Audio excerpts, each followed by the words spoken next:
విజయ్ కుమార్ జై బీజేపీ. గిదే విజయ్ కుమార్ జై శ్రీరామ్. నేను ఒకటి అంటున్నా బ్రదర్ విజయ్ కుమార్, ఇవాళ మహాశివరాత్రి కదా, జై శ్రీరామ్కి బదులు ఓం నమ శివాయ అని బీజేపీ నేతలను అనమనండి. ఓట్ల కోసం ఓం నమ శివాయ అనుమనండి. ఎట్టి పరిస్థితులు అన్నారు. ఇంకొకటి, చిన్న జీయర్ స్వామి తోటి ఓం నమ శివాయ అనే మాట గనక అనిపిస్తే నేను జై బీజేపీ అంట. లేకపోతే బీజేపీ తోటే ఓం నమ శివాయ అని ప్రధానమంత్రి గారు, అదేవిధంగా ఆ పార్టీకి సంబంధించిన నాయకులంతా ఎన్నికల ప్రచారంలో భాగంగా ఓం నమ శివాయ అనాలి.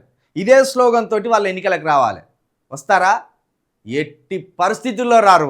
వాళ్ళు జై శ్రీరామ్ అంతే. వాళ్ళకి కావాల్సింది శ్రీరాముడిని దేవుడు అని నమ్మించాలి ప్రజల్ని. అది వాళ్ళకి కావాలి. కానీ మనము ఏం చేస్తాం?